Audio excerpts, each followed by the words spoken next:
भगवान आशुतोष, शशांक शेखर, भोले बाबा। भोले बाबा के अनन्य भक्त हैं राजा चंद्रसेन और श्रीकर गोप।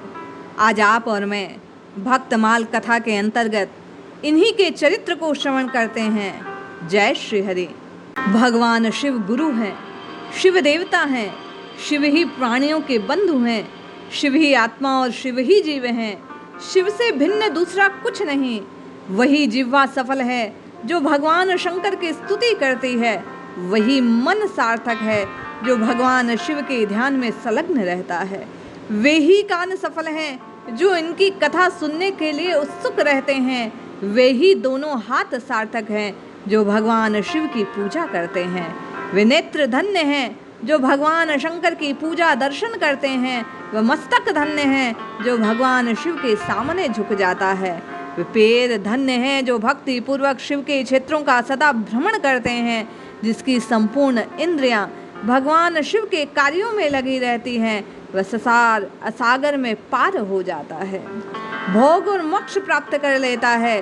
भगवान शिव की भक्ति से युक्त मनुष्य चांडाल, पुलकस, नारी, पुरुष अथवा नपुंसक कोई क्यों ना हो, तत्काल संसार बंधन से मुक्त हो जाता है। जिसके हृदय में भगवान शिव की लेश मात्र भक्ति है, वह समस्त देहधारियों के लिए वंदनीय है। कहा गया, शिवो गुरु शिवो देव शिवो बंधु शरीराणाम, शिव आत्मा शिवो जीव शिवा नेत्र न किंचन, सा जिह्वाशा शिव स्तुति ही तमन्नो ध्यायते शिवम। अर्थात शिव की भक्ति के अतिरिक्त और कुछ नहीं, शिव भक्ति ही सर्वोपरि है। उज्जैनी के राजा चंद्रसेन इसी श्रेणी के शिव भक्त थे। वे भगवान महाकाल के अनन्य उपासक, शिव पार्षदों में अग्रगण्य श्री मणिभद्र जी राजा की अनन्य भक्ति देख उनके सखा हो गए। उन्होंने प्रसन्न हो भगवान महाराज चंद्रसेन को ऐसी दिव्य चिंतामणि प्रदान की जो सूर्य और कौस्तुभ के समान दैदिप्यमान थी। वह चिंतन करने मात्र से मनवांछित वस्तु प्रदान करने वाली थी। उस चिंतामणि को कंठ में धारण कर राजा जब सिंहासन पर बैठते, तब देवताओं के बीच भगवान सूर्य की भांति उनकी शोभा होती थी।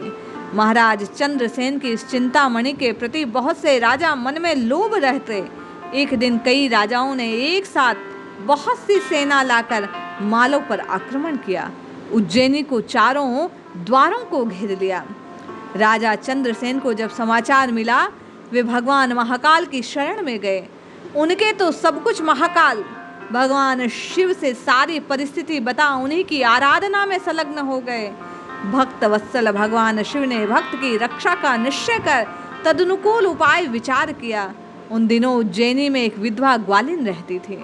उसके 5 वर्ष का एक बालक, उस बालक को गोद में लेकर वह महाकाल जी के दर्शन मंदिर करने आया करती। वहाँ उसने राजा चंद्रसेन द्वारा दी हुई गौरीपति की महापूजा का दर्शन किया। उस आश्चर्यमय पूजा को देख ग्वालिन ने भगवान को प्रणाम किया। वह अपने निवास स्थान पर लौट आई। ग्वालिन के उस बालक को वह वहीं पूजा करते देखी। बालक अनुकरण करने लगा उस बात का। घर आकर उसने भी भगवान शिव की वैसी ही पूजा आरंभ की। एक सुंदर पत्थर लाकर घर में थोड़ी दूर एकांत में रख दिया, वहीं उसके लिए मानो भगवान शिव का प्रतीक। फिर उसने अपने हाथ से प्राप्त होने लायक बहुत से फूलों का संग्रह किया। तत्पश्चात शिवलिंग को स्नान कराया, भक्ति भाव से पूजन किया। कृत्रिम अलंकार, चंदन, धूप, दीप, नैवेद्य, अक्षत आदि उपचार चढ़ाए। भांति भांति के सुंदर पत्रों और पुष्पों से भगवान का श्रृंगार किया। मानसिक नैवेद्य निवेदित करने लगे। भगवान के चरणों में मस्तक झुका झुका प्रणाम करने लगा वह बालक। इसके बाद भाव वेश में उसने नृत्य भी किया। इसी समय ग्वालिन ने भोजन तैयार कर उस बालक को बुलाया। जब वह नहीं आया तब वह स्वयं उसके पास गई। उसने देखा उसका लाडला भगवान शिव की पूजा ध्यान में बैठा है। ग्वालिन ने हाथ पकड़ खींचा, तब भी बालक नहीं उठा। इस पर वह खींच उठी, बालक को पीटने लगी। इतने पर भी जब बालक उठने को राजी नहीं, तब उसकी माँ ने वह पत्थर उठाकर दूर फेंका। उस पर चढ़ी हुई सारी सामग्री यत्र तत्र फैल गई। ये देख बालक हाय हाय करके रोने लगा। देव देव महादेव की रट लगाने लगा और सहसा मूर्छित हो भूमि पर गिर पड़ा। थोड़ी देर में जब उसे चेत हुआ, वह आंखें खोलकर उसने देखा वहां वही निवास स्थान पर एक परम रमणीय शिवालय का बन गया। मणियों से जगमगाते हुए खंभे उसकी शोभा घटा रहे हैं। उसके द्वार, किवाड़, सदर, फाटक सभी सुवर्णमय थे। वहां की भूमि बहुमूल्य नीलमणि और हीरों के चबूतरे से शोभा पा रही थी।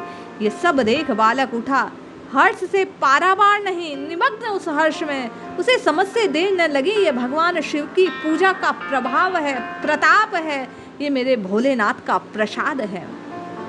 उसने भगवान शिव को साष्टांग प्रणाम किया और इस प्रकार प्रार्थना की, हे देव उमापते, मेरी माता का अपराध क्षमा करें।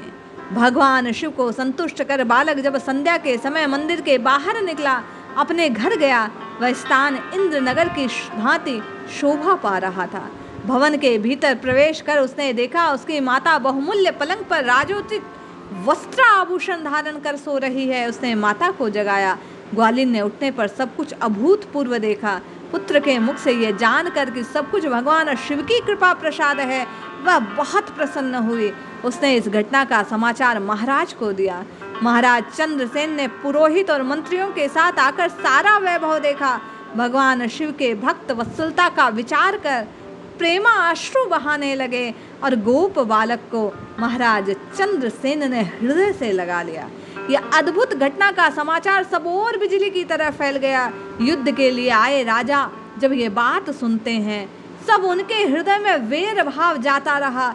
वे भी राजा की आज्ञा से नगर में आए, भगवान शिव की महिमा का गान करने लगे। प्रत्यक्ष भगवान शिव की महिमा को देख चरणों में मन लगाया भगवान शिव के, और यही बात गोपबाल के नाम से प्रसिद्ध हुआ, श्रीकर गोप कहलाया।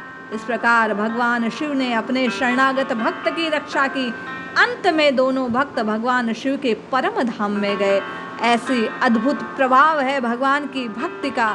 भगवान भक्त की पल पल प्रतिक्षण रक्षा करते हैं। जो कोई उनको प्रेम से भजता है, भगवान प्रेम पूर्वक उसकी भक्ति का प्रतिफल प्रदान करते हैं। हम आप भी इन भक्त चरित्र को श्रवण कर भगवान के चरणों में, भक्तों के चरणों में यही प्रार्थना करें, हम आपके हृदय में भी भक्ति का पारावार हो, हम आपको भी भक्ति का दान मिले, हमारे हृदय में भी भाव नित्य नित्य नूतन होता रहे, बढ़ता रहे। हम भी भक्ति महारानी की कृपा से भगवान को प्राप्त कर जाएं। जय श्री हरि।